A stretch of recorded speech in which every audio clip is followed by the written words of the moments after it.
আসসালামু আলাইকুম। আশা করি সবাই ভালো আছেন।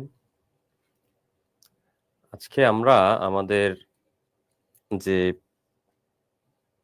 প্রশ্নগুলো হয়েছিল ক্লাস টেস্ট এর উপরে যে ব্যাকরণের যে প্রশ্নগুলো ছিল এগুলো আমরা আপনাকে সমাধান করে দেওয়ার চেষ্টা করব।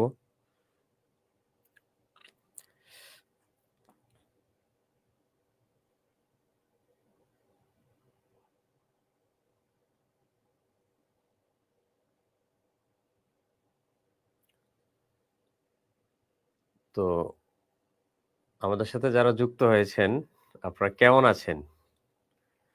কমেন্টে একটু জানাবেন।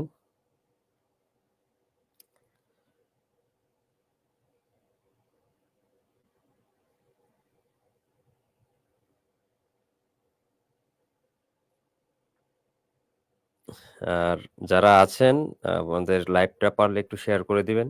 আমিও শেয়ার করে দিচ্ছি।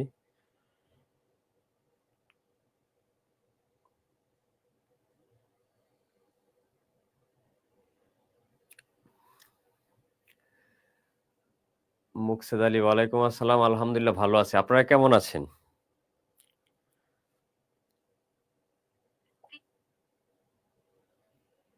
আসসালামু আলাইকুম।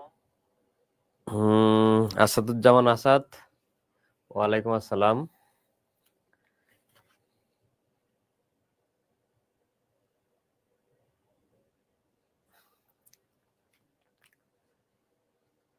BCS confidence Bakshibazar.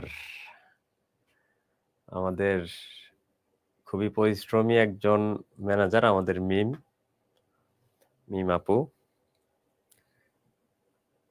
ফারহানা করিম সোহেলি, ওয়ালাইকুম আসসালাম। তো আমরা মূলত আজকে এই লাইভ ক্লাস হওয়ার পেছনে মূল যে কারণ আমাদের ডিএমডি মোহাম্মদ জসিমউদ্দিন স্যার, আমরা মূর্খ। স্যার, আপনাকে জেনে রাখতে হবে মূর্খ কোনো গালি নয়, এটা একটা নিয়ম মাত্র। আপনি শিক্ষিত। হ্যাঁ, আমি একটু এখনো পরিপূর্ণ শিক্ষিত হই নাই, তবে শিক্ষিত হওয়ার চেষ্টা করছি। কারণ শিক্ষিত হওয়া ছাড়া আসলে আর কোনো উপায় নাই। কারণ বিসিএস লিখিত পরীক্ষায় প্রতি ৩টি বানান ভুল করলে ১টি নম্বর কর্তন করা হয়। মানে বানান ভুলের উপর নম্বর যায়। তো সেই ক্ষেত্রে আপনার প্রতিষ্ঠানের শিক্ষার্থীকে এই বানান ভুলগুলো ধরে দেওয়ার জন্য হলেও আমাকে শিক্ষিত হওয়ার চেষ্টা করতে হয়। তাহমিনা তামান্না, ওয়ালাইকুম আসসালাম। নার্গিস, হ্যাঁ, আলহামদুলিল্লাহ আমি ভালো আছি। তো আজকে আমরা আমাদের ক্লাস শুরু করি। তো যারা আছেন আমাদের লাইভটা একটু শেয়ার করে দিবেন। আজকে মূলত আমাদের যে প্রশ্নগুলো হয়েছিল ওই প্রশ্নগুলোর সমাধান বা ব্যাকরণের যে প্রশ্নগুলো আপনাদেরকে আমাদের ক্লাস টেস্টে দেওয়া হয়েছিল, জাস্ট ওইগুলো সমাধান করার চেষ্টা করবো ইনশাআল্লাহ। আর আপনাদের যদি কারো কোনো প্রশ্ন থাকে অবশ্যই কমেন্টে জানাবেন। কমেন্টে জানালে আমি চেষ্টা করব আপনার এই প্রশ্নের উত্তর দেওয়ার জন্য।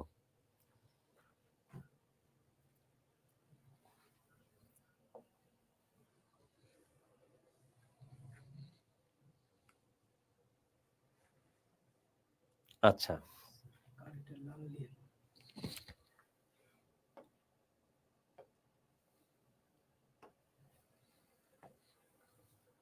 নিচের কোন বাক্যটি প্রয়োগগত দিক দিয়ে শুদ্ধ, মানে কোন বাক্যটির মধ্যে কোনো প্রকার ভুল নেই?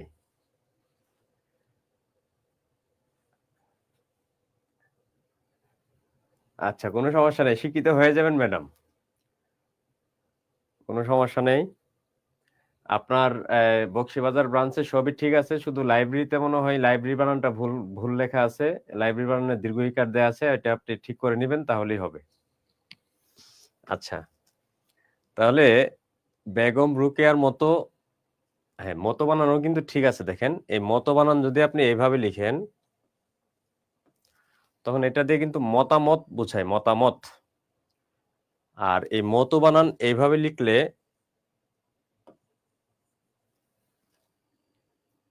এটা হচ্ছে ন্যায়। তাহলে মতো বানানটা ঠিক আছে। বিদোষী, নারীদের বিদ্বান বলা যায় না, বিদ্বান নারীদের ক্ষেত্রে এটা বিদ্বান না বলে আমাদের, আপনারা জানেন এটা বিদুষী বলতে হয়, তাহলে এটাও ঠিক আছে। নারী একালেও বিরল, তাহলে এটা কিন্তু ঠিক আছে।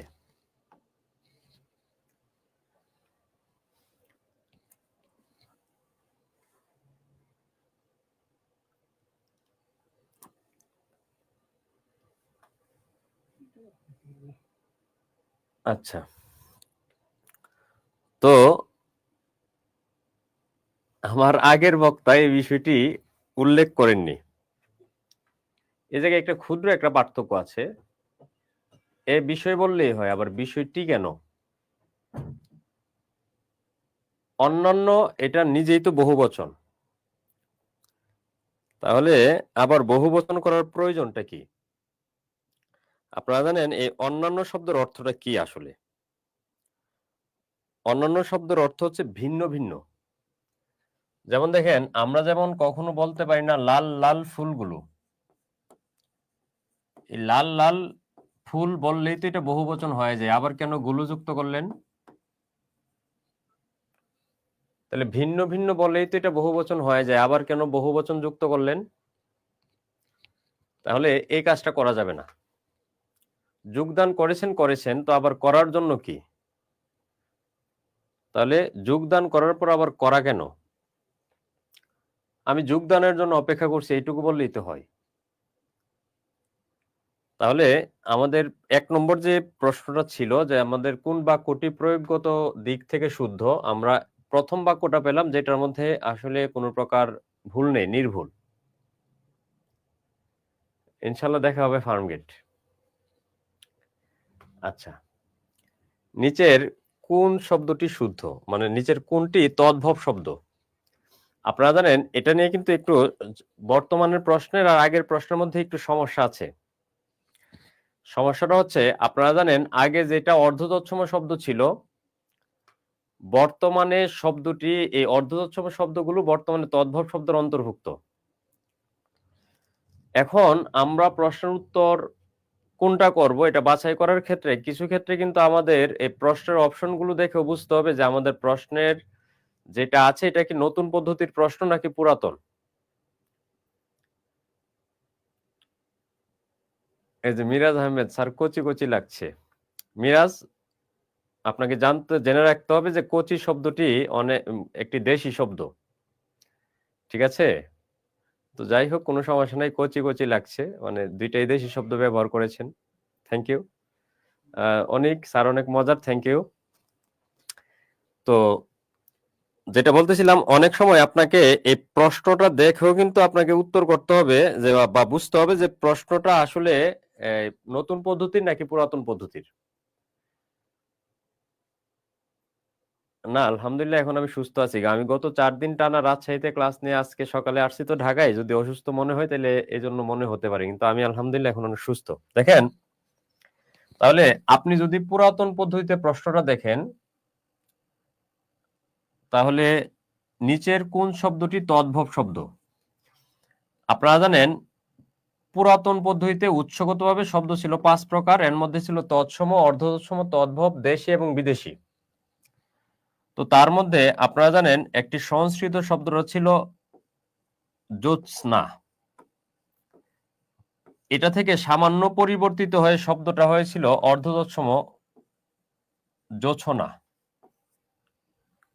এটার উচ্চারণটা যদি আপনি করেন, এটার উচ্চারণটা কিন্তু এরকম, জো ছো না, উচ্চারণটা হচ্ছে এটা। গৃহিণী, আপনারা জানেন যে এটা একটি সংস্কৃত শব্দ, যে মূর্ধন্য বা দীর্ঘইকার যুক্ত যত শব্দ আছে, আপনি জানেন ওই শব্দগুলো তৎসম শব্দ, কারণ তৎসম শব্দে দীর্ঘইকার বসবে, এটা তার লিখিত নিয়ম। তবে হ্রস্বইকার থাকলেই যে শব্দটি তৎসম হবে না, বিষয়টা এমনটাও না। কিন্তু আপনি এটা নিশ্চিত থাকুন যে দীর্ঘইকার থাকবে মানে এটা তৎসম, এটা নিয়ে আর কোনো সন্দেহ নেই। তাহলে এই গৃহিণী শব্দটি একটি তৎসম শব্দ, আমরা দীর্ঘইকার দেখে বুঝে গেছি। আচ্ছা, এবার এই আকাশ যে শব্দটি আছে, আকাশ, বাতাস, এই শব্দগুলো জল, ফল এই শব্দগুলো সংস্কৃত। এবং আপনারা জানেন মূলত শব্দ ছিল চন্দ্র, এটা তৎসম শব্দ। চন্দ্র থেকে একটু বেশি পরিবর্তিত হয়ে শব্দটি হয়ে গেছে চাঁদ। তাহলে আমরা কিন্তু পড়েছিলাম যে সকল শব্দ সংস্কৃত থেকে প্রাকৃত ভাষার মাধ্যমে বাংলা ভাষায় আসছে ওইগুলোকে বলা হয় তদ্ভব। চন্দ্র থেকে চন্দ্র, চন্দ্র থেকে চাঁদ, এগুলো আমরা আগে পড়েছিলাম। হস্ত থেকে হত্ত, হত্ত থেকে হাত, তাহলে মাতা থেকে মা, মা থেকে মা, এগুলো আমরা পড়েছিলাম। মৎস্য থেকে মৎস্য, মৎস্য থেকে মাছ, এগুলো কিন্তু তদ্ভব। এগুলো ছিল পুরাতন পদ্ধতিতে। আর নতুন পদ্ধতিতে প্রশ্নের ধরনটা হচ্ছে সংস্কৃত থেকে পরিবর্তন হয়ে গেলেই তদ্ভব। এটা কম হলো নাকি বেশি হলো এটাকে আপনাকে আর ভাবতে হবে না। ব্যাকরণ এই জায়গায় এসে আপনাকে সহজ করার চেষ্টা করেছে। অপরিচিতা কি হতে পারে আপনি বলেন তো দেখি। নুমান, অপরিচিতা। ওয়ালাইকুম আসসালাম। আপনাকে দেখলেই মানে অপশন দেখলেই বুঝতে পারবো ইনশাল্লাহ। Thank you. অপরিচিতা কোন ভাষার শব্দ হতে পারে আপনার কি মনে হয়? আচ্ছা, এই যে অপরিচিতা শব্দটি দেখেন, এটার মধ্যে রস্বইকার আছে কিন্তু তারপরেও কিন্তু শব্দটি তৎসম। কিন্তু এটা ঠিক যে দীর্ঘইকার যুক্ত শব্দ হলেই তৎসম, এটা নিশ্চিত, এটা নিয়ে কারো কোনো ঝামেলা নাই। তাহলে এই জায়গায় আমরা পেলাম জোছনা, যেটা এটা হচ্ছে পুরাতন পদ্ধতিতে অর্ধ তৎসম। গৃহিণী এটা হচ্ছে সংস্কৃত। আকাশ এই শব্দটিও সংস্কৃত বা তৎসম। আর এই একটা শব্দ পেলাম চাঁদ, যেটা কিনা চন্দ্র, সংস্কৃত চন্দ্র থেকে শব্দটা পরিবর্তিত হয়ে শব্দটা হয়ে গেছে চাঁদ। আশা করি আপনারা বুঝতে পেরেছেন। কারো কোনো প্রশ্ন থাকলে অবশ্যই করবেন, আমি চেষ্টা করব আপনার প্রশ্নের উত্তর দেওয়ার জন্য।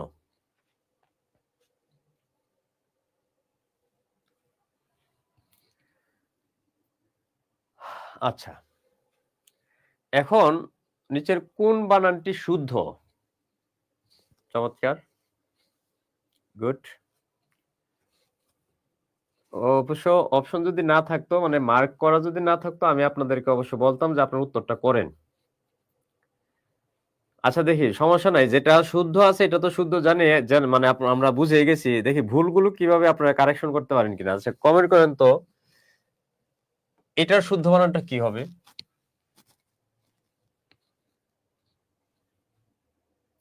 দেখি,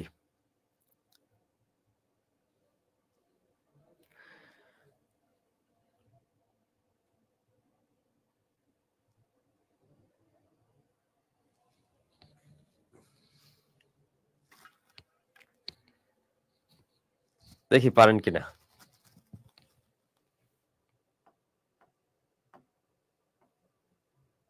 কি হবে?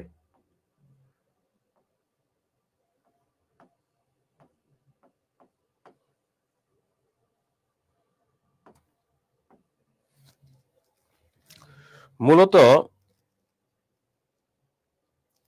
এই প্রথম যে শব্দটি আপনি দেখতে পাচ্ছেন, ন্যূনতম, এটার মূলত একটি প্রত্যয় গঠিত শব্দ। নুন যোগ তমট।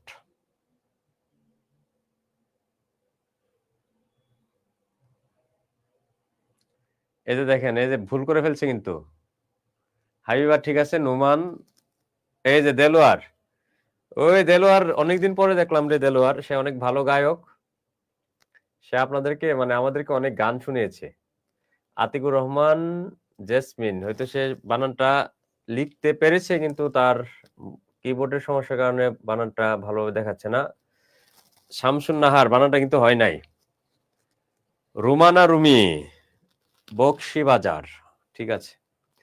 আচ্ছা এবার দেখেন, তাহলে বানানটা কিন্তু, এটা শুদ্ধ বানানটা কিন্তু হবে এরকম। এই জায়গায় জ ফলাটা এই জায়গায় হবে না, এই জায়গায় হবে।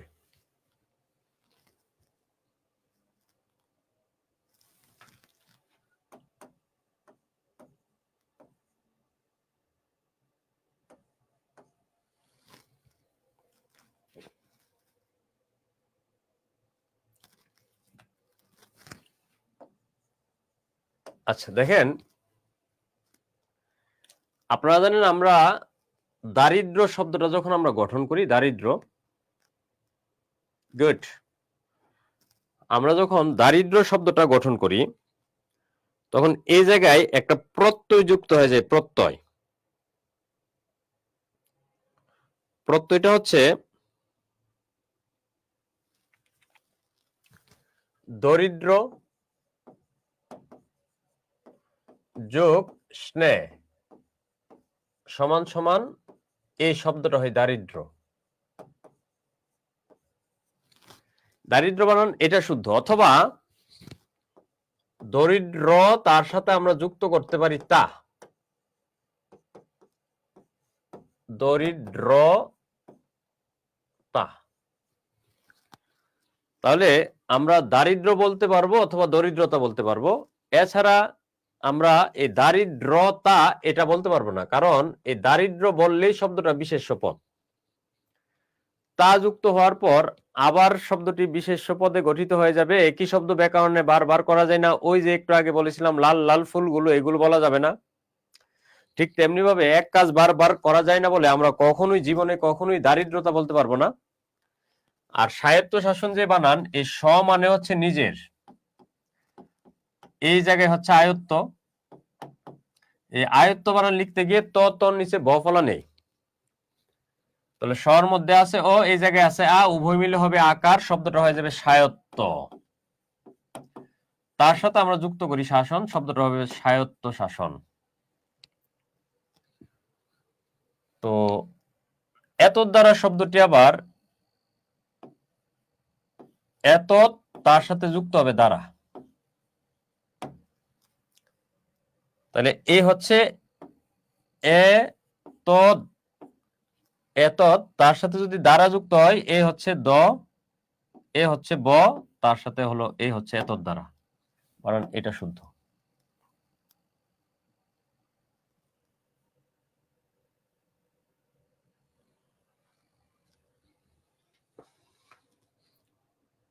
তাহলে এতদ দ্বারা বানানে ওই যে মূল শব্দটার মধ্যে এতদ একটা দ ছিল, তার সাথে এসে দ্বারা যুক্ত হয়ে এই জায়গায় দুইটা দ হবে, তার নিচে ব ফল হবে। এটা কিন্তু এবার যারা ওই যে আপনারা ক্লাস পরীক্ষা দিয়েছিলেন, লিখিত পরীক্ষা বাংলায়, তাদেরকে কিন্তু এই প্রশ্নটা আসছে, এবং ভাইভাতে অনেককে এই প্রশ্ন বানানটা জিজ্ঞেস করেছে।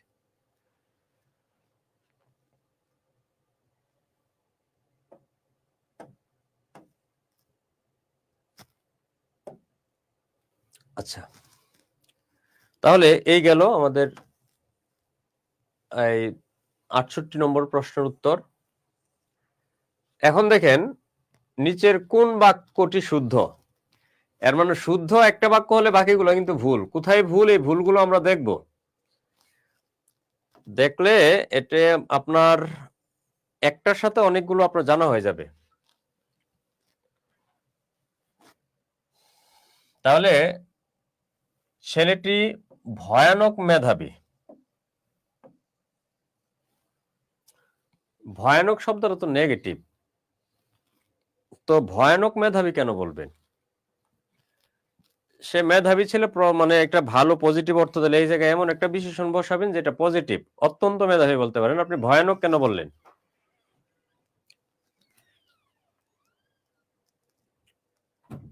তা প্রত্যয়যুক্ত হলে বাহুল্য জান্নাতুল ফেরদৌস জামি, ঠিক। মিরাজ ঠিক আছে।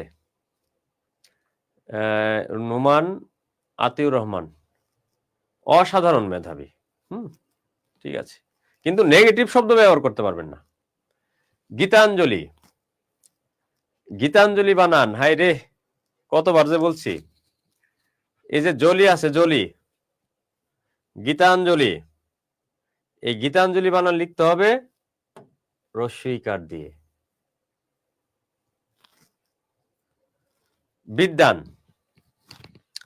এই বিদ্যান বানান উচ্চারণটা যদিও এভাবে লিখলো সেম, কিন্তু আসলে বিদ্যান বানানটা কিন্তু এই জায়গায় বফলা আছে। দৈন্য প্রশংসনীয় নয়। আপনারা জানেন এই জায়গায় দৈন্য না দিয়ে আমরা কিন্তু দীনতা বলতে পারতাম, কিন্তু যদি আবার বলতো দৈন্যতা প্রশংসনীয় নয়, তাহলে বানান কিন্তু এটাও ভুল হয়ে যেত, ওই যে দারিদ্র দরিদ্রতার মতো। অলিভার টুইস্ট অশিক্ষিত মেধাবী, হ্যাঁ, আমাদের এই যে মাসুম বিল্লা স্যার, অসাধারণ গায়ক, স্মার্ট সিঙ্গার। ওনার গান শুনে আমি 2 দিন পর্যন্ত শুধু ওই গানের জগতেই ছিলাম। আমরা মেধাবী স্যারের স্টুডেন্ট। ঠিক আছে, থ্যাংক ইউ। আপনারা অনেক শিক্ষিত রে। এজন্যই আসলে আপনাদের ক্লাস নিয়ে আমার এত ভালো লাগে। আপনাদের কাছ থেকে আমি অনেক কিছু শিখি। এটা আমার একটা ভালো লাগা। তাহলে অকালপক্ষ। তো শুদ্ধতা তো ইয়া আছে। এখন ভুল কেন এগুলো বাকিগুলো? ভুল হওয়ার পেছনে কারণটা কি? আচ্ছা দেখি আপনারা যে এই খ নম্বরটা ভুল, তাহলে এটা শুদ্ধটা কি?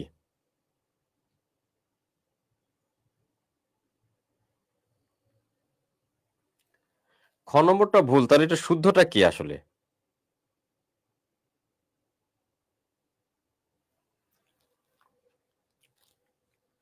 ওয়ালাইকুম আসসালাম। দেখেন, কল্যাণী আশু।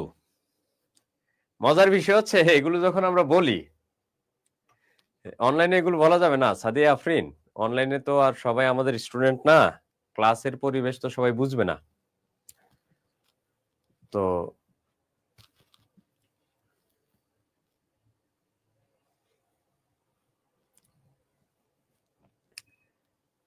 যেটা বলতেছিলাম, কল্যাণী আশু, এটা যখন আমরা মুখে বলি, মুখে বলাতে কোনো ভুল নাই। শব্দটা কিন্তু শব্দটাতে ভুল নাই। আমরা যে বলার ক্ষেত্রে কোনো ভুল নাই। ভুলটা করে ফেলবো আমরা লেখায়। কেন লেখায় করবো দেখেন। এই আশু শব্দটা দিয়ে আমরা ডাকি নারীদের।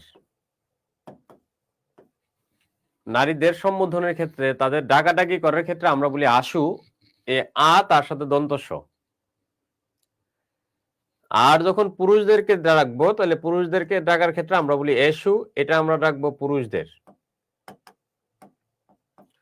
তাহলে এই যে দেখেন, এই আ বর্ণটা বর্ণমালায় আগে, এ বর্ণটার আগে। এজন্য আপনারা মনে রাখবেন, আমরা ডাকবো আগে নারীদের। ডাকবো আগে নারীদের, কি বলে? আশু বলে। তাহলে আমরা যদি নারীকে ডাকতাম, তাহলে বলতাম কল্যাণী আশু। আর আশু যখন আমরা বললাম, আয়ের পরে আসলো স, দন্ত স।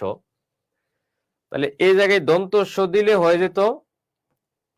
আর যদি পুরুষদেরকে ডাকেন, তাহলে ডাকতে হবে কল্যাণী এসু। আশা করি আপনারা বুঝতে পেরেছেন। তাহলে এই বানানটি গুড গুড। এই যে তাবাসসুম তামিম, এই মেয়েটা ঠিক আছে, ঠিক, গুড। অনেক বুঝেছে, অনেক শিক্ষিত একটা মেয়ে। তো ওয়ালাইকুম আসসালাম। তো আপনারা দুই ভাবে বলতে পারি। হয় আমরা বলতে পারি কল্যাণী আশু, এই জায়গায় মদনস্য দিয়ে। আর যদি, অথবা আমরা বলতে পারি কল্যাণী এসু। এসু ডাকলে তখন ডাকবো আমরা ছেলেদের। আচ্ছা, এরপরে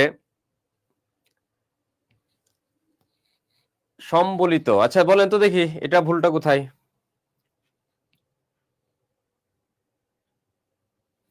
দেখি এটা শুদ্ধ বানানটা কমেন্ট করেন।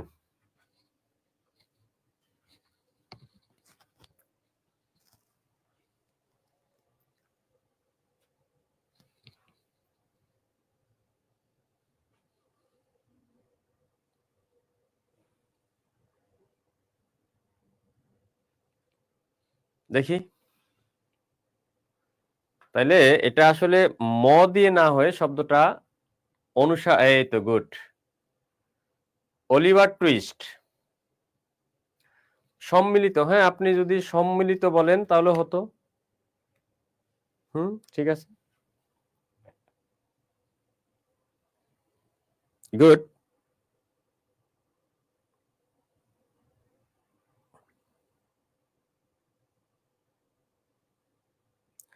সম্মিলিত অবশ্যই হবে।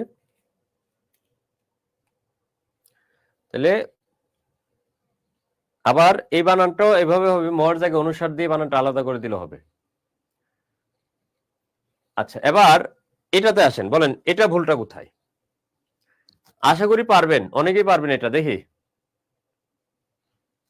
বলেন। এরপর একটা ভুল কোথায়? পৈতৃক। এই পৈতৃক বানানটার মধ্যে আসলে ভুলটা কোথায়?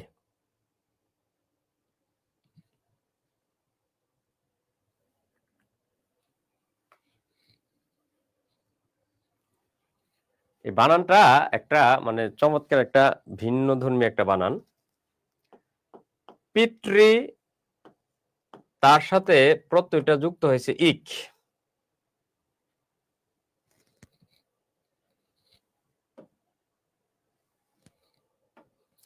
পিতৃ তার সাথে আমরা যুক্ত করলাম ইক, এটা অভিধানে এইভাবে ভাঙা আছে পৈতৃক।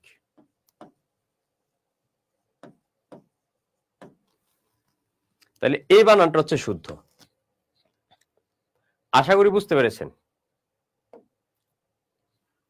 আচ্ছা, যোগর র শব্দ কোনটি? দেখি, আপনারা জানেন যে অর্থগতভাবে আমরা শব্দকে 3 ভাগে ভাগ করতে পারি। আর যোগর র শব্দের বৈশিষ্ট্য হচ্ছে এটা সমাস দ্বারা গঠিত হবে, অর্থ হবে ভিন্ন। তাহলে যোগর র শব্দগুলো সমাস দ্বারা গঠিত, অর্থ ভিন্ন। তাহলে আমরা এই জায়গায় সমাস দ্বারা গঠিত কোনটা এটা আমরা বের করব। তাহলে যদি সমাস দ্বারা গঠিত পাই তাহলে যোগর র হবে, অন্যথায় হবে না। যেমন কর্তব্য, এটা হচ্ছে প্রত্যয় দ্বারা গঠিত ক্রিযুক্তব্য, যে কাজটা করা উচিত, তাহলে এটা যোগর র হবে না, এটা একটি যৌগিক শব্দ। ওয়ালাইকুম আসসালাম। পৈতৃক, হ্যাঁ, হাবিবা, নিঘার, রাফিন, হাবিবা, রহমতুল্লাহ, হ্যাঁ, মেহেদি, থ্যাংক ইউ। আপনাদের বানানগুলো হয়েছে। তো কর্তব্য এই শব্দটি হচ্ছে প্রত্যয় দ্বারা গঠিত নয়, সরি, প্রত্যয় দ্বারা গঠিত। সুতরাং প্রত্যয় দ্বারা গঠিত হলে এটা জীবনে কখনো কোনোদিন যোগর র শব্দ হবে না। যোগর র শব্দ হতে গেলে এটা অবশ্যই সমাস দ্বারা গঠিত হতে হবে। কলম, আপনারা জানেন কলম শব্দটি একটি আরবি শব্দ। উৎসগতভাবে এটি আরবি শব্দ, এটাকে আমরা প্রত্যয় দ্বারা আমরা ভাঙতে পারি না বা ভাঙি না। তাহলে এটা এই যে অর্থগতভাবে কোনো শব্দের মধ্যে যাবে না। জলধি, এটা সমাস দ্বারা গঠিত। আপনারা জানেন জলধি মানে হচ্ছে সমুদ্র। তাহলে এই জলধি শব্দের অর্থ হচ্ছে সমুদ্র। তাহলে জলধি, এই সমুদ্র, এটা হচ্ছে তার প্রচলিত অর্থ। এবং এটাকে ভাঙলে আমরা পাই জল ধারণ করে যা। এবার জল ধারণ করলেই যদি সেটা সমুদ্র হয়, তাহলে আমাদের বাসায় যে আছে জগ, মগ, বালতি, এগুলো তো এক একটা সমুদ্র হয়ে যেত। তাহলে একটি শব্দ আমরা পেলাম জলধি, এটা সমাস দ্বারা গঠিত, কিন্তু এর অর্থটা ভিন্ন। তাহলে যোগর র শব্দ হওয়ার সংজ্ঞাটাই কিন্তু এটা, যে সমাস দ্বারা গঠিত হতে হবে আর অর্থ হবে ভিন্ন। পাঞ্জাবি, আপনারা জানেন পাঞ্জাবি শব্দটি একটি ফার্সি শব্দ, এটাকে আমরা প্রত্যয় দ্বারা ভাঙতে পারি, পাঞ্জাব যোগ ই। তাহলে যোগর র শব্দ হতে গেলে, যোগর র শব্দ হতে গেলে অবশ্যই সমাস দ্বারা গঠিত হতে হবে। যেহেতু এটা সমাস দ্বারা গঠিত নয়, তাহলে নিশ্চিতভাবে এটা যোগর র শব্দ নয়, এটা একটি রুড়ি শব্দ, কারণ অর্থ ভিন্ন। পাঞ্জাবি একটা পোশাক, আবার পাঞ্জাব দেশের বাসিন্দা। হাট বাজার, হাট বাজার মূলত হাট শব্দটা আসছে হট্ট থেকে, সংস্কৃত হট্ট থেকে শব্দটা হচ্ছে হাট। তাহলে হাট শব্দটা আসছে সংস্কৃত হট্ট থেকে। এই হট্ট, এটা হচ্ছে একটি সংস্কৃত শব্দ, এটা থেকে শব্দটা পরিবর্তিত হয়ে গেছে হাট। এই হাট হচ্ছে একটি তদ্ভব শব্দ। আপনারা জানেন, আমি একটু আগেই বলেছিলাম যে সংস্কৃত থেকে পরিবর্তিত হলে শব্দ হবে তদ্ভব। তাহলে এই হাট হচ্ছে একটা তদ্ভব শব্দ, তাহলে অপশনে আমাদের কোথাও তদ্ভব নাই। তো আমরা জানি যে তদ্ভব শব্দের আরেকটা নাম হচ্ছে খাঁটি বাংলা কিংবা বাংলা শব্দ। তাহলে যেহেতু তদ্ভব সরাসরি নাই, তাহলে এখন আমরা অপশনে খুঁজবো কোথায় বাংলা কথাটা আছে, বাংলা। তাহলে বাংলা শব্দ বলতে খাঁটি বাংলা বা তদ্ভব শব্দকে বোঝানো হয়। তাহলে আমরা দেখতে পাচ্ছি বাংলা সবগুলোতে আছে। তাহলে হাট একটি বাংলা শব্দ, মানে তদ্ভব শব্দ, এটা নিয়ে আর কারো কোনো ঝামেলা নাই। কিন্তু ঝামেলাটা তৈরি হলো বাজার। বাজার আপনারা জানেন ফার্সি শব্দ। তাহলে হাট বাজার বাংলা এবং ফার্সি। এবার কোনটিতে অপপ্রয়োগ ঘটেছে? তাহলে অপপ্রয়োগ ঘটেছে কোনটায় আমরা একটু দেখি। বলছে সৌন্দর্যতা। আপনাদের কাছে আমার প্রশ্ন হচ্ছে, এটা তো অপপ্রয়োগ ঘটে গেছে। আমরা একটু আগে একটা নিয়ম পড়েছিলাম, এই যে দারিদ্র এবং দরিদ্রতা পড়তে গিয়ে ঠিক একই নিয়মের সৌন্দর্যতা বললে যেমনি ভাবে দারিদ্রতা বলা যায় না, ঠিক তেমনি ভাবে আমরা এই দরিদ্রতা মানে সৌন্দর্যতা বলতে পারি না। এখন আপনাদের কাছে আমার প্রশ্ন হচ্ছে, আমরা যদি সৌন্দর্যতা না বলতে পারি তাহলে কি কি বলতে পারবো?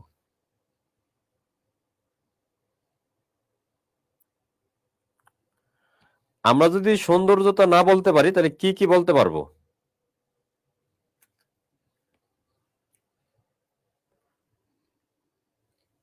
তাহলে তাহলে আমরা বলতে পারবো, এই যে দেখেন, এই যে তুলনা করতে গিয়ে আমাকে কই তুলে ফেলছে। আচ্ছা, এখন তুলে ফেলছে তার মনের আবেগ প্রকাশ করেছে, কোনো সমস্যা নাই। কিন্তু আবেগ প্রকাশ করতে গিয়ে সে শহীদুল্লাহ বানানটা লিখতে গিয়ে ভুল করছে। এখন তার কি করা উচিত? তাকে কি করা উচিত বলেন? লি, আপনি শহীদুল্লাহ বানানটা শুদ্ধভাবে লিখে আবার কমেন্ট করবেন। তাহলে আমরা বলতে পারবো তা বাদ দিয়ে হয়ে বলতে পারবো সৌন্দর্য, অথবা এই সুন্দর শব্দটি বিশেষণ তার সাথে তা যুক্ত করে আমরা বলতে পারবো সুন্দরতা। কিন্তু আমরা সৌন্দর্যতা বলতে পারবো না। Thank you. এই যে রহমতুল্লাহ, নোমান, তারপরে আতাউর, জান্নাতুল ফেরদাউস, জামি, আরাফাত, হাবিবা, অলিভার, তাকে ফাঁসি দেওয়া উচিত। ও, হাতুড়ি দিয়ে, ঠিক আছে, গুড। নাইম, নাইম ঠিক আছে রে। আচ্ছা নাইম, এত কিছু থাকতে হাতুড়ি কেন দিব বলেন দেখি? হাতুড়ি কোন ভাষার শব্দ? তাহলে উত্তক্ত বানান এটাও শুদ্ধ, করিত কমা এটাও শুদ্ধ, মানে অভিজ্ঞ। এটা শব্দটার অর্থ হচ্ছে অভিজ্ঞ বা নিজের কাজ নিজে করে এমন।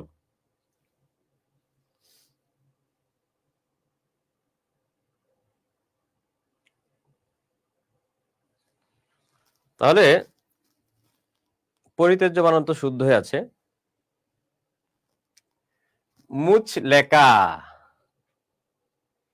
এটা পড়িয়েছিলাম। হ্যাঁ, মানে মোটামুটি যেগুলো দেখলাম এগুলো মোটামুটি সবই পড়া। মুচ লেখা, হ্যাঁ রে। হ্যাঁ নাইম, দেশি শব্দ, গুড। নাইম, আপনি কোন ব্রাঞ্চের? রাজশাহীর নাকি? তাহলে এই মুচ লেখা, আপনারা জানেন যে তুর্কি শব্দ, আরো কিছু তুর্কি শব্দ আপনারা জানেন যে মুচ লেখা আছে। তারপরে বাবা, বাবা অনেকবার আসে পরীক্ষায়। বাবা একটা তুর্কি শব্দ। খোকা, তারপর কফি,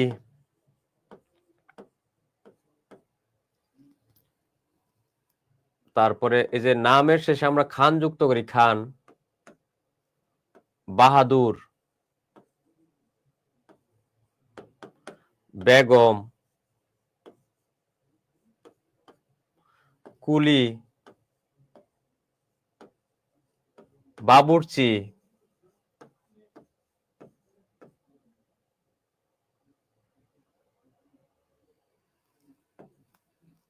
বাবুর্চি, উজবুক, লাশ,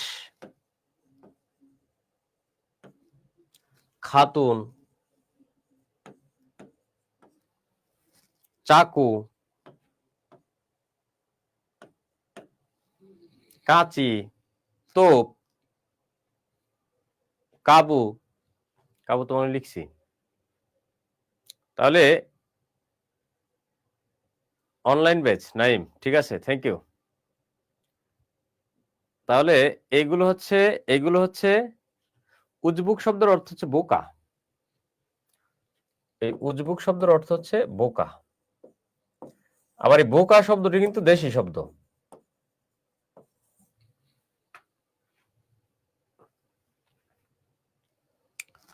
নুমান, নুমান একবার সে বলছে বাদশাহ, আবার বলছে কুর্নিশ। তুপ তুপ তো আমি বললাম। নোমান, মজার বিষয় হচ্ছে বাদশাহ শব্দটি কিন্তু তুর্কি শব্দ নয়। তাহলে বাদশাহ শব্দটি কোন ভাষার শব্দ? কুর্নিশ শব্দটা তুর্কি ঠিক আছে, তুপ তুর্কি ঠিক আছে।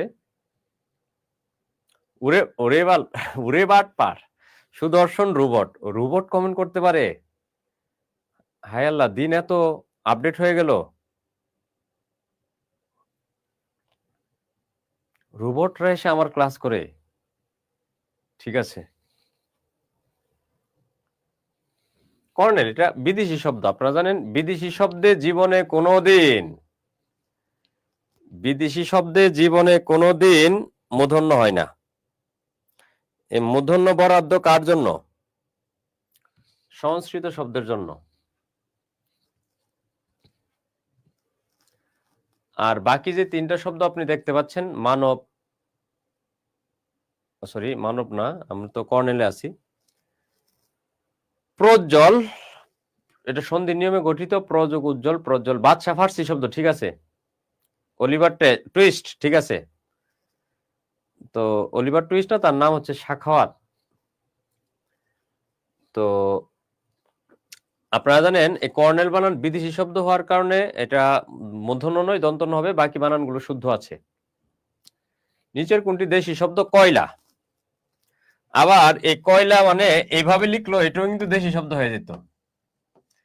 এটা এই কয়লা শব্দের অর্থ হচ্ছে সদ্য জন্ম নেওয়া যে বাছুর আছে ওইটা। হ্যাঁ, বোকা দেশি শব্দ। অভিধানে, আধুনিক বাংলা অভিধানে বোকা শব্দটি দেশি। তাহলে এই কয়লা শব্দটি দেশি, আর মানব, সুরস আর নদী, নদী যে সংস্কৃত শব্দ দেখে বোঝা যাচ্ছে, মদনস্বরযুক্ত শব্দগুলো সংস্কৃত হয়। আর মানব এটা সংস্কৃত প্রত্যয় দিয়ে গঠিত শব্দ। সংস্কৃত প্রত্যয়টা হচ্ছে স্ন, মনু, তার সাথে সংস্কৃত প্রত্যয়টা হচ্ছে স্ন। এই সংস্কৃত প্রত্যয় দিয়ে গঠিত হলে এই শব্দগুলো সংস্কৃত শব্দ হয়ে যায়। তাহলে সংস্কৃত প্রত্যয়যুক্ত যত শব্দ আছে ওইগুলো সংস্কৃত শব্দ। চালাক, চালাক কোন ভাষার শব্দ? আমরা অনেক সময় বলি না চালাক চতুর, চালাক চতুর বলি না। চালাক চতুর, যিনি চালাক তিনি চতুর। এই চালাক হচ্ছে ফার্সি, আর চতুর হচ্ছে সংস্কৃত।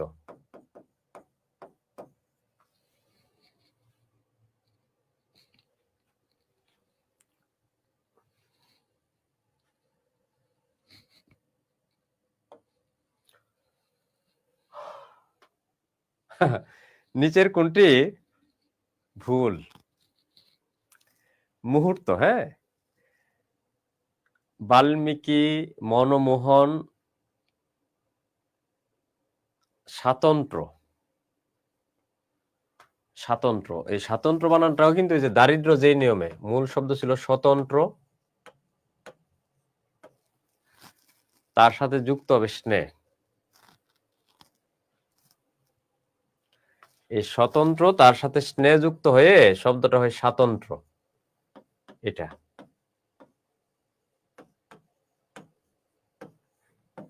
বিশেষ্য পদ।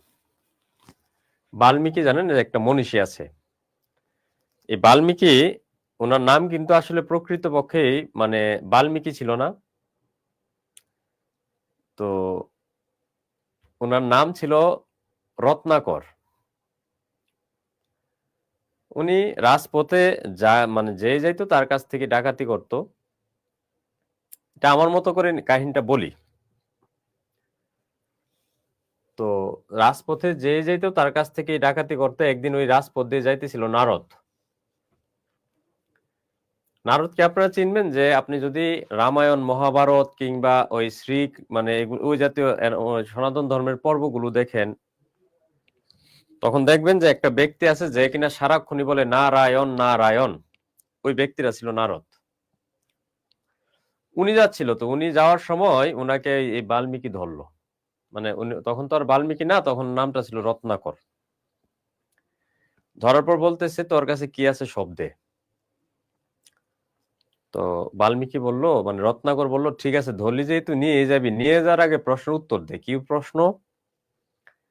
এই যে অন্যায় ভাবে মানুষের সম্পদ লুণ্ঠন করে নিয়ে যাচ্ছস, নিয়ে যাওয়ার কারণে যে অন্যায় হচ্ছে, পাপ হচ্ছে, পাপের ভাগীদারটা কে হবে?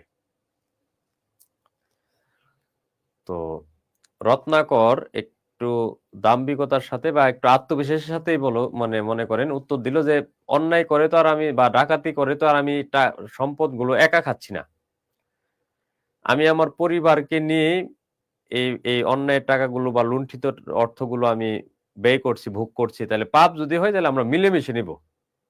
এই চিন্তা তোর করতে হবে না, তোর কাছে কি আছে সেটা দিয়ে যা। এই যে কথাটা বলছে রত্নাকর ওই নারদকে।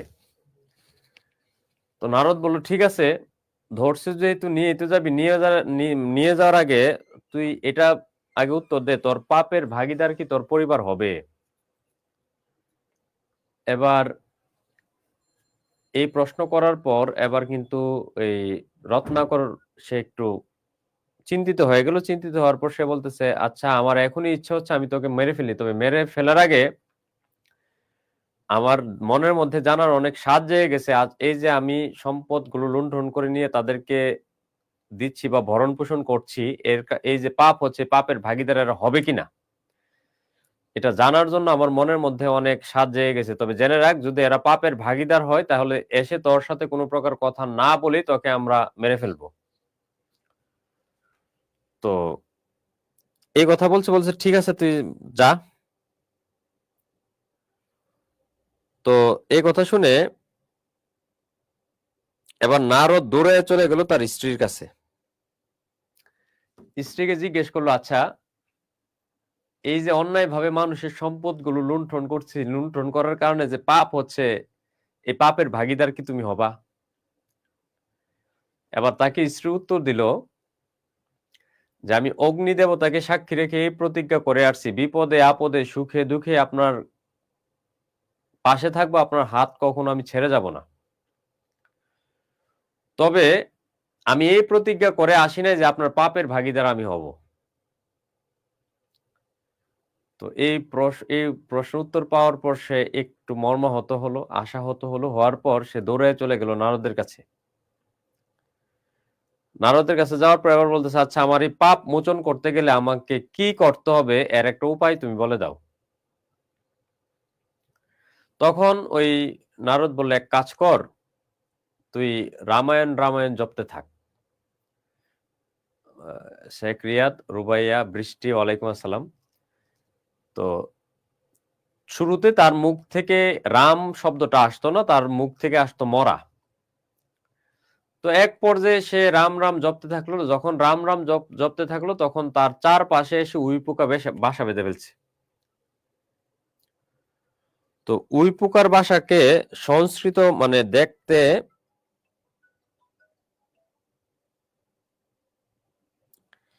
এই উইপোকার বাসা, মানে উইপোকার বাসার মতো হয়ে গেল। আর উইপোকার বাসাকে আপনার সংস্কৃত ভাষায় বলা হয় বাল্মীকি। ওই তখন থেকে তার নামটা হয়ে যায় বাল্মীকি, যার অর্থ হচ্ছে উইপোকার ডিবি। তো যাই হোক, তখন তার পাপ মোচন হলো, সে রামায়ণ রচনা করলো। রামায়ণ রচনা করার পর একদিন নদীতে গোসল করতে যাচ্ছিল বা নদী থেকে পানি আনতে যাচ্ছিল, এমন সময় দেখলো দুইটা বক খেলা করছে। একটা পুরুষ বক আর একটা নারী বক, তাদের মধ্যে রোম্যান্স বিনিময় হবে এমন সময় একটা মানে একটা শিকারী কি করলো, পুরুষ বকটাকে হত্যা করে ফেললো। হত্যা করার পর নারী বকটা কিছুক্ষণ কান্নাকাটি করে, এই দৃশ্যটা দেখে সে নিজেও মারা গেল কিছুক্ষণ পর। কিন্তু এই দৃশ্যটা দূর থেকে দেখতেছিল বাল্মীকি। দেখার পর তার মনের মধ্যে অনেক মায়া লাগলো। মায়া লাগার পর এবার সে ওই শিকারীকে উদ্দেশ্য করে হাতের মধ্যে পানি নিয়ে দুইটা বাক্য বলেছিল। বাক্য ছিল এরকম, মা নিষাদ প্রতিষ্ঠাতাং তম গম শাশ্বত সম যত মিথুন দে কাম বোধি কাম মোহিততম। এটার মানে ছিল, হে ভেদ, হে শিকারী, তুই যে পাখি দুইটাকে হত্যা করলে এই কারণে তুই তোর জীবনে কোনোদিন শান্তি পাবে না। এই অভিশাপটা দিয়ে সে চলে আসছে। চলে আসার পর এর কিছুদিন পর তার কাছে আসছিল স্বর্গের প্রধান দেবতার নাম হচ্ছে তার ব্রহ্মা। এবার ব্রহ্মা এসে জিজ্ঞেস করতেছে, হে বাল্মীকিকে যে একটা ভেদ, একটা শিকারী সে স্বীকার করবে, এটাই তো স্বাভাবিক। স্বীকার করা তো অন্যায়ের কাজ নয়। যদি অন্যায়ের কাজ না হয়ে থাকে তাহলে তুই তাকে অভিশাপ দিলি কেন? এবার এই বাল্মীকি বলল, আসলে আমি বলতে পারবো না আমি কেন তাকে অভিশাপ দিয়েছি, তবে আমি এইটুকু বলতে পারি এই বাক্যগুলো আমার মন থেকে আপনা আপনি বের হতেছিল। এখন ওই তারপরে ব্রহ্মা বলল, যেহেতু এই শব্দগুলো বা এই বাক্যটা তোর মন থেকে আপনা আপনি বের হয়েছে, তাহলে এই শব্দটা কিংবা এই বাক্যটাই হবে সংস্কৃত ভাষার প্রথম শ্লোক। তাহলে এই জায়গায় আমরা কিন্তু বাল্মীকি সম্পর্কে কিছু তথ্য জানলাম, যে বাল্মীকি শব্দটা হচ্ছে সংস্কৃত শব্দ। এর অর্থ হচ্ছে উই পোকার ঢিবি, এবং সে তার প্রথম জীবনে ছিল ডাকাত। পরবর্তীতে সে রামায়ণ রচনা করেছে, এবং সংস্কৃত ভাষার প্রথম শ্লোকের রচয়িতাও কিন্তু এই বাল্মীকি। তাহলে মুহূর্ত বানানে আমরা জানি ভুল। মুহূর্ত বানানে দীর্ঘকার কোথায়? কোথায়? ওই যে রহমতুল্লাহ বলছে রেফের আগে, চমৎকার। তাহলে এই জায়গায় দীর্ঘকার হবে, রেফের আগে দীর্ঘকার হবে।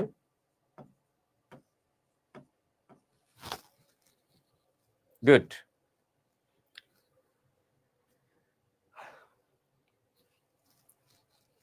এবার আসেন পরের প্রশ্নে যাই। শুদ্ধ বাক্য নয় কোনটি? এর মানে নিচের কোন বাক্যটি ভুল, কিংবা কোন বাক্যটিতে অপপ্রয়োগ আছে? আশার সনদপত্রগুলো সত্যায়ন করা প্রয়োজন। আচ্ছা দেখেন, এই ভুলটা হচ্ছে এই জায়গায়, শুধু মাত্র এই দুইটার যে কোনো একটা ব্যবহার করতে পারবেন, আপনি কখনো দুইটা একসাথে ব্যবহার করতে পারবেন না। তাহলে শুধু তোমার আশায়, কেবল তোমার আশায়, মাত্র তোমার আশায়, মাত্র বললে মিলে না, তো শুধু কেবল মাত্র যদিও তিনটার একটা ব্যবহার করা যায়। থিয়েটার, ফরাসি। দেখি আপনারা ফরাসি শব্দ কয়েকটা কমেন্ট করেন তো দেখি, কে কে পারেন দেখি কয়েকটা ফরাসি শব্দ, দেখি কার মনে কি ফরাসি আছে।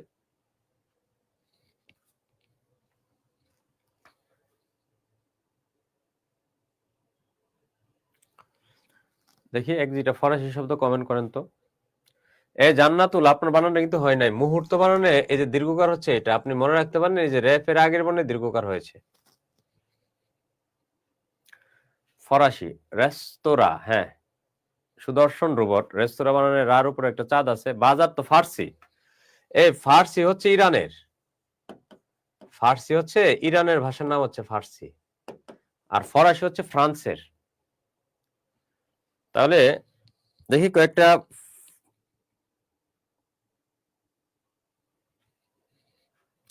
আপনারা দেখি কয়েকটা ফরাসি শব্দ। বিবি, কি বলে সে? এ বিবি কি ফরাসি? বিবি কি ফরাসি নাকি ফার্সি? বিবি ধরে নিছি ফার্সি থেকে, ইরানের বিবি, ইরানের বিবি, ইরানের। তাহলে বিবি বলা যাবে না।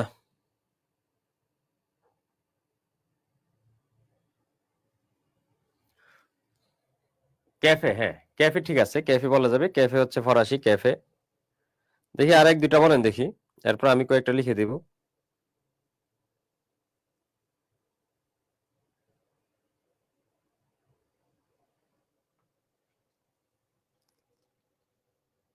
কার্তুজ, আচ্ছা কার্তুজ এই নিয়ে কয়জন লিখছে? দুইজন। এই কার্তুজ শব্দটা কিন্তু এই পাঠ্য বইয়ে, মানে কার্তুজ শব্দটা হচ্ছে পাঠ্য বইয়ে, এটা মানে কি যেন ফরাসি ঠিক, কিন্তু অভিধান বলতে সেটা পর্তুগিজ। আধুনিক বাংলা অভিধান বলে পর্তুগিজ। হ্যাঁ, চকলেট শব্দটা অভিধানে ফরাসি, কিন্তু পাঠ্য বই বলে এটা মেক্সিকান। চমৎকার। সিনেমা, গ্যারাজ, আতেল, ঠিক আছে। রোবট, সুদর্শন রোবট, রোবট তো মনে হয় সে ঠিক আছে। রোবট উত্তর দিলে আবার মোটামুটি ঠিক উত্তরই দিচ্ছে। রোবট তো ভুল করে না, মানুষ হলে সে ভুল করতো। তাহলে কার্তুজ দিয়ে বললাম যে কার্তুজ অভিধান হচ্ছে পর্তুগিজ। রেস্তোরাঁ বানানো নাইমারটা ঠিক আছে। কুপন বানান শারমিন, বিদেশি শব্দ ও আসলে রস্যু। তারপরে আপনি আরো কিছু শব্দ দেখিয়ে দেই। অভিধানে এই শব্দগুলো ফরাসি, হ্যাঁ এগুলো থেকে আসে। যেমন গ্যারাজ একটা শব্দ আছে, গ্যারাজ।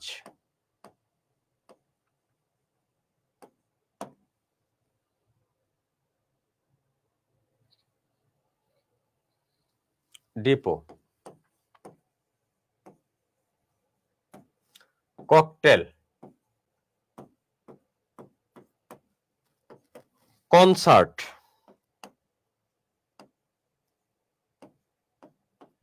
পিস্তল। এই পিস্তল শব্দ কিন্তু অভিধানে একটি ফরাসি শব্দ, পিস্তল। আতেল, ওই যে একজন লিখছে আতেল। আতাত।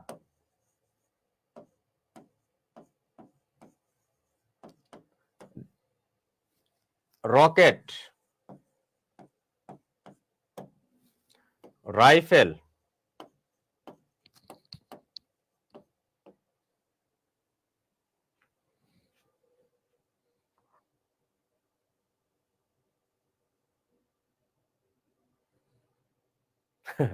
ঠিক আছে, গুড, থ্যাংক ইউ।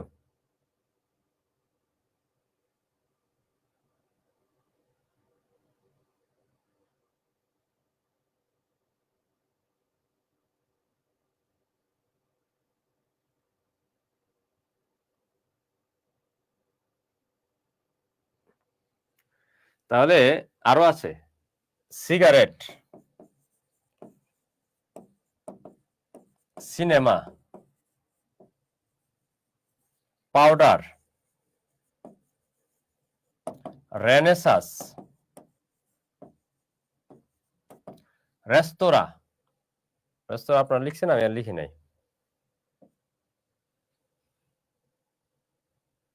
তারপরে টারবাইন।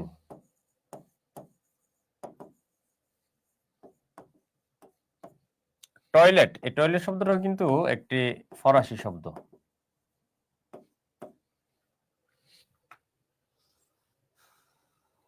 টয়লেট শব্দটা একটি ফরাসি শব্দ।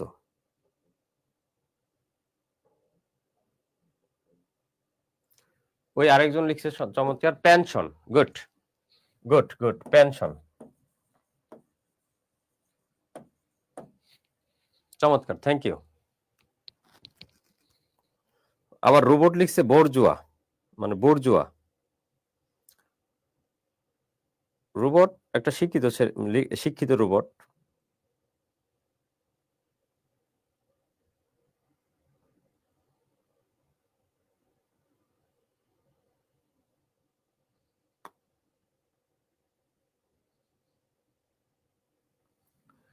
ঠিক আছে, আমরা পরের প্রশ্নে যাই। হিমু স্যার, হালকা মেরেছি আজ। ঠিক আছে, গুড, মারেন মারেন। ওই যে আরেকজন বলছে পাউরুটি, বালতি, এগুলো কি ফরাসি? ওই পাউরুটি, বালতি, এগুলো কি ফরাসি? জান্নাতুল জামি, আপনি ফার্সি আর ফরাসির মধ্যে পার্থক্য বুঝেন? একটু আগে কিন্তু বলে দিয়েছি।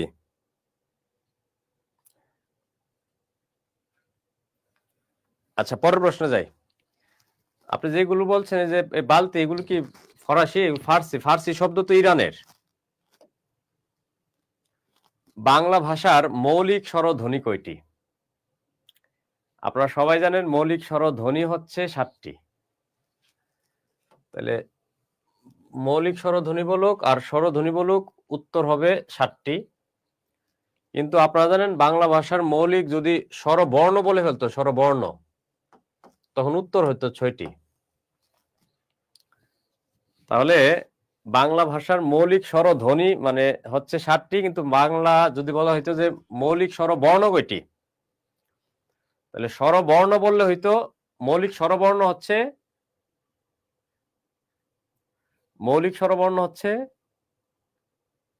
6টি, আর স্বরবর্ণ 11টি। অনুবর্ণের রূপ 9 কোনটি? আচ্ছা, অনুবর্ণ কি? স্বরবর্ণের যে বিকল্প রূপগুলো আছে, ব্যঞ্জন বর্ণের বিকল্প রূপগুলোকে অনুবর্ণ বলে। যেমন এই রটাই কিন্তু কখনো কখনো হয় যে রেফ, কখনো কখনো হয় যে রফলা। তাহলে এই যে রর যে বিভিন্ন রূপগুলো আছে, ব্যঞ্জন বর্ণের বিভিন্ন রূপগুলো যে আছে, এই রূপগুলোকে বলা হয় অনুবর্ণ। তাহলে ব্যঞ্জন বর্ণের যে বিকল্প রূপগুলো আছে, বিকল্প রূপগুলোকে আমরা অনুবর্ণ বলি। তাহলে তার যে সংক্ষিপ্ত রূপগুলো আছে বা এগুলো তো আসলে এই হরযুক্ত র মানে একটা পূর্ণ নয়, এটা একটা খণ্ড র। তাহলে এই যে বর্ণগুলো, ব্যঞ্জন বর্ণগুলো অনেক সময় অনেক রূপে বসে, এগুলোকে আমরা অনুবর্ণ বলি। আর সংজ্ঞায় বলা হয়েছে ব্যঞ্জন বর্ণের বিকল্প রূপকে অনুবর্ণ বলে। সুদর্শন রোবট ঠিক আছে রে, পানছি। তাহলে আপনারা জানেন এই কার হচ্ছে স্বরবর্ণের সংক্ষিপ্ত রূপ। স্বরবর্ণের সংক্ষিপ্ত রূপকে কার বলে, আর ব্যঞ্জন বর্ণের সংক্ষিপ্ত রূপকে ফলা বলে, আর ব্যঞ্জন বর্ণের বিকল্প রূপগুলোকে অনুবর্ণ বলা হয়। নিচের উচ্চারণের রীতি অনুসারে নিচের কোন উচ্চারণটি উচ্চ মধ্য পশ্চাৎ? উচ্চ মধ্য পশ্চাৎ। আপনারা যারা ক্লাসে ছিলেন, আপনাদেরকে আমি এরকম একটা চার্ট পড়িয়েছিলাম। যারা ক্লাসে ছিলেন তাদের, যারা ক্লাসটা করেছেন আর যারা করেন নাই তারা পাবেন ইনশাল্লাহ। যে আমরা আগে স্বরধ্বনিগুলোকে 3টা ভাগে ভাগ করি: সম্মুখ, মধ্য আর হচ্ছে পশ্চাৎ। তো আমরা জেনেছিলাম সম্মুখে ছিল ই, এ আর হচ্ছে এ, এগুলো ছিল সম্মুখ স্বরধ্বনি। আর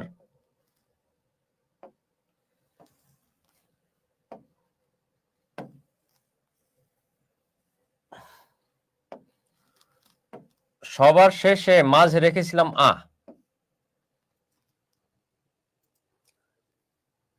আর এদিকে দিয়েছিল উ, ও আর হচ্ছে অ। তাহলে আমরা সম্মুখ, মধ্য, পশ্চাৎ চিনে গেলাম। আমাদের প্রশ্নটা ছিল উচ্চ, মধ্য আর পশ্চাৎ। আচ্ছা, তাহলে আমরা পশ্চাৎ গুলো কিন্তু বের করে ফেলছি। তাহলে উত্তরটা হয় হবে রস্যু, না হয় হবে ও, না হয় অ।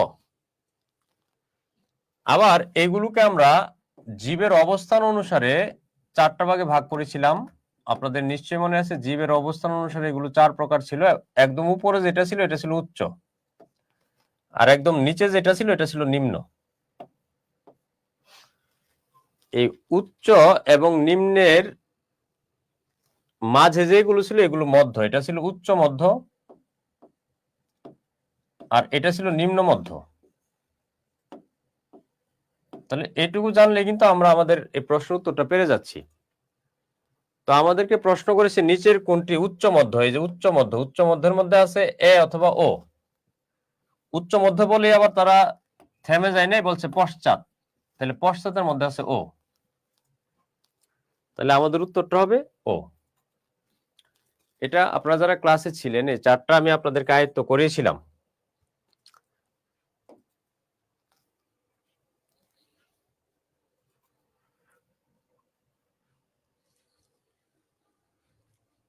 আচ্ছা, প্রকৃত বাংলার ব্যঞ্জন সন্ধিগুলো কোন নিয়মে হয়ে থাকে এটা আপনারা জেনে রাখবেন। সমীভবন। সমীভবন মানে হচ্ছে একটা ব্যঞ্জনের কারণে আরেকটা ব্যঞ্জন ধ্বনির পরিবর্তন হয়। এমনিতে বাংলা শব্দের যে সন্ধিগুলো আছে ওইগুলো তেমন কোনো নিয়ম কানুন না মেনে উচ্চারণের সুবিধার্থে সরাসরি যুক্ত হয়। মূলত নিয়ম মেনে পরিবর্তিত হয় যে শব্দে, ওইটা হচ্ছে সংস্কৃত শব্দ।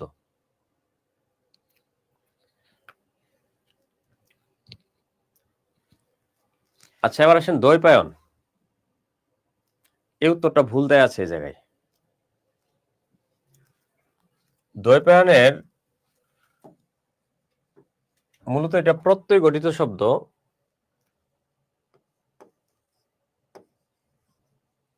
দ্বীপ যোগ অয়ন যোগ অ।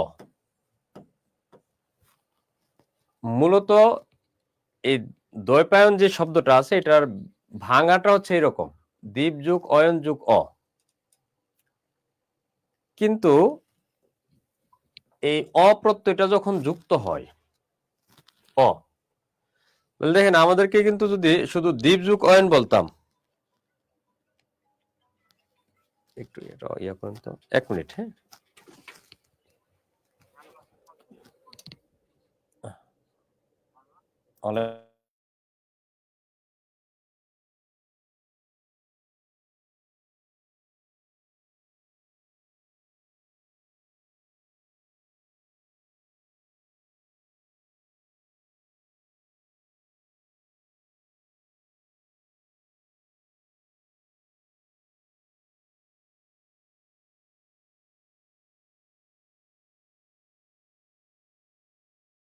এমনটা পরে ফোন দেন। আচ্ছা, তাহলে দীপ যুগ অয়ন যুগ এই প্রত্যয়টা যুক্ত হলে আপনারা প্রত্যয় যখন পড়বেন তখন একটা পাবেন, এই মানে হচ্ছে স্ন, এই স্ন প্রত্যয় যুক্ত হলে আদি স্বরে বৃদ্ধি হয়ে অয়ন যুগ এটা হয় যে আয়ন।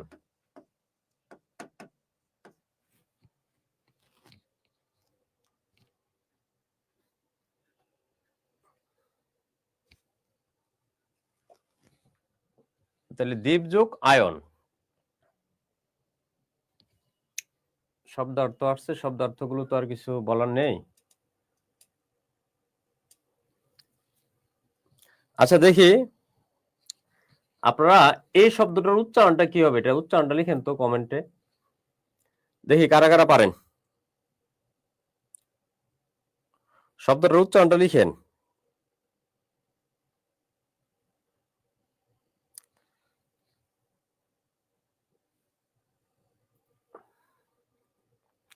দেখি কে পারে।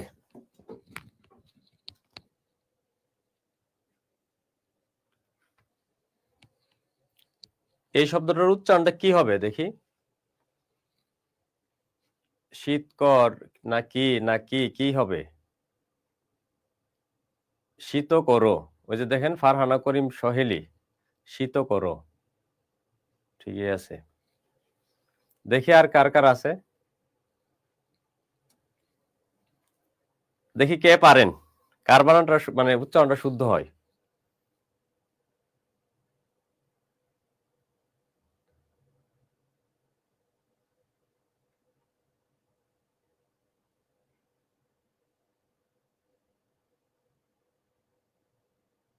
একজন লিখছে, দেখি আর লিখেন দেখি কারটা হয়।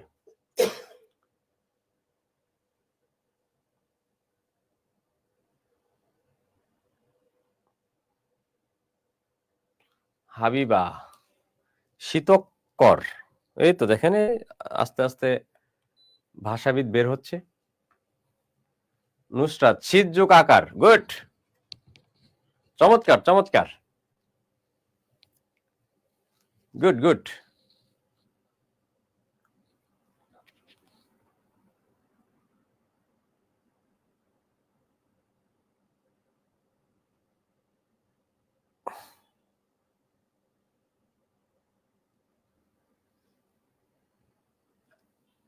হয় নাই কিন্তু। শীত আকার, শীত আকার আছে এই জায়গায়। জান্নাতুল ফেরদৌস জামি, একজনের হয় নাই কিন্তু এই পর্যন্ত। লিখে দিব, লিখে দিব।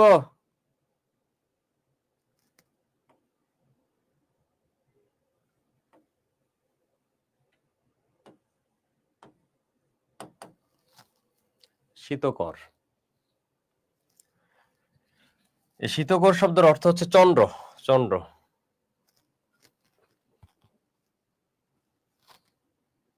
এরপর উচ্চারণটা কি হবে দেখি, বলেন। এরপর উচ্চারণটা কি?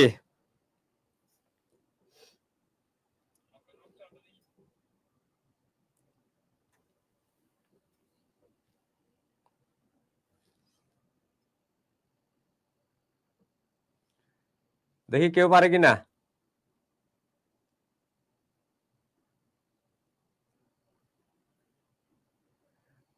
পরবৃত,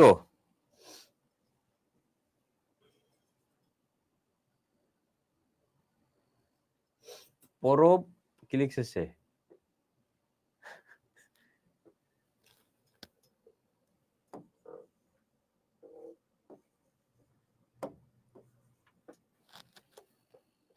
এরপর কি হবে বলেন। গুড, ভিলি কাছাকাছি গেছে রে।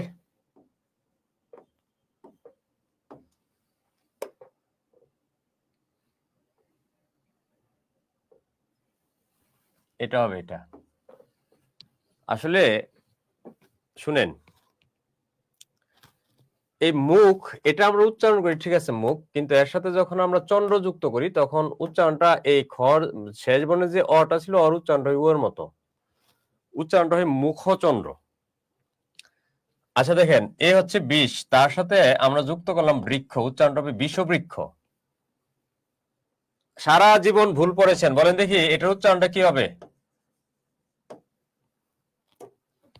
উচ্চারণটা লিখেন দেখি, জীবনে প্রথমবার শুদ্ধভাবে লিখেন উচ্চারণটা দেখি। উচ্চারণ করলেও তো লিখেন নাই, আজকে লিখেন।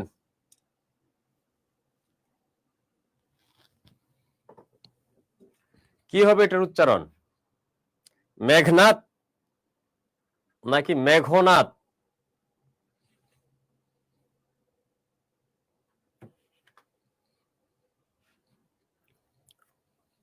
মেঘনাথ।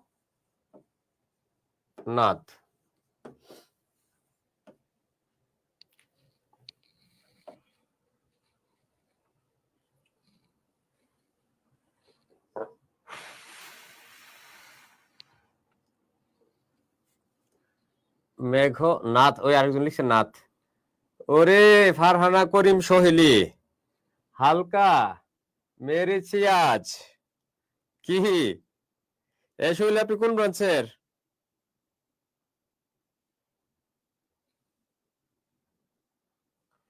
মেঘনাথ, ওই যে ইয়ার উপরে দর সাথে একটা ইয়া দিতে হবে, দর নিচে একটা হর্ষ চিহ্ন দিতে হবে।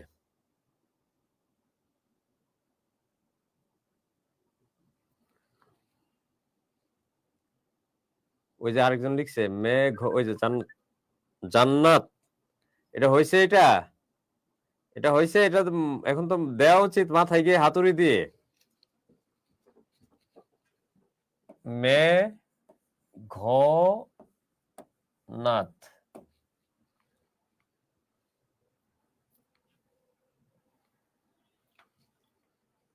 গুড, ওই যে মোহাম্মদ মেহেদি, ঠিক আছে, ওকে। রহমতুল্লাহ কি?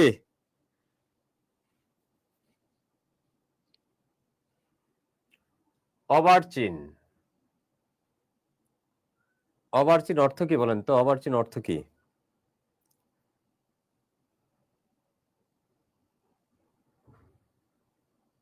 অবার্চিন অর্থ কি?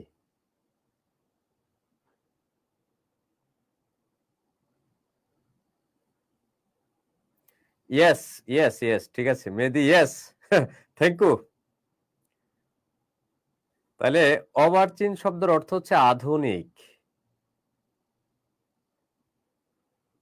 আবার অবার্চিন শব্দ দিয়ে আপনার অপরিপক্ক মানে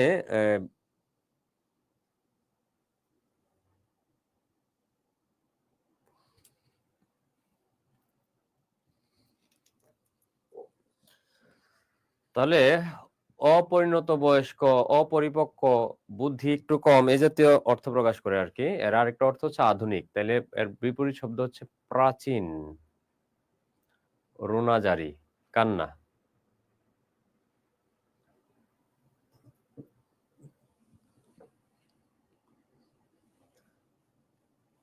আচ্ছা, বেওয়ারিশ। তাহলে বেওয়ারিশ আপনারা জানেন, এই সমস্ত পদের প্রথমে যদি না অর্থবোধক থাকে তাহলে এটা হয়ে যায় নং, নং, নং। আর এই বেওয়ারিশ দিয়ে বরং একজন ব্যক্তিকে বোঝায়, ব্যক্তিকে বোঝার জন্য এটা বহুব্রী, নং বহুব্রী। নিত্য সমাস। নিত্য সমাস চেনার উপায় আছে রে, শেষে অন্তর বা মাত্র থাকবে, শেষে অন্তর বা মাত্র, অন্তর বা মাত্র, অন্তর বা মাত্র। তাহলে শেষে অন্তর বা মাত্র থাকবে। আচ্ছা, তাহলে কালান্তর, অন্য কাল। যথারীতি, আপনারা জানেন যথা যদি উপসর্গ না, কিন্তু যথারীতি এই বোর্ড বইয়ে ছিল এটা একটি অব্যয়ীভাব সমাস। যথারীতি একটি অব্যয়ীভাব সমাস, যদিও বর্তমানে বিলুপ্ত, পাঠ্য বইয়ে সরাসরি দেয়া ছিল যথারীতি রীতিকে অতিক্রম না করে অব্যয়ীভাব। এখন আমাদের দৃষ্টিতে যতই বহুব্রী হোক আর যাই হোক, পাঠ্য বইয়ে সরাসরি যেহেতু অব্যয়ীভাব ছিল, আমাদের উত্তর অব্যয়ীভাব করতে হবে, এটাই স্বাভাবিক। তাহলে কোনটি বাংলা ধাতু? আচ্ছা, বাংলা ধাতু চেনার একটা উপায় আছে, তুই দ্বারা আদেশ করলে ওইটার সাথে মিলে যায়। তুই কাঠ, আর এই মাগটা হচ্ছে হিন্দি, বাকিদের দুইটা সংস্কৃত। কানাকানি, কানাকেও নয় কানিকেও নয়, কথাকে বোঝায়, কথা। তাহলে পূর্বপদ নয় পরপদ নয়, বরং কথাকে বোঝায়, আরেকটি পদের অর্থের প্রাধান্য পায়। তাহলে নিশ্চিতভাবে এটা বহুব্রীহি। বেশ বাক্য, কানে কানে যে কথা।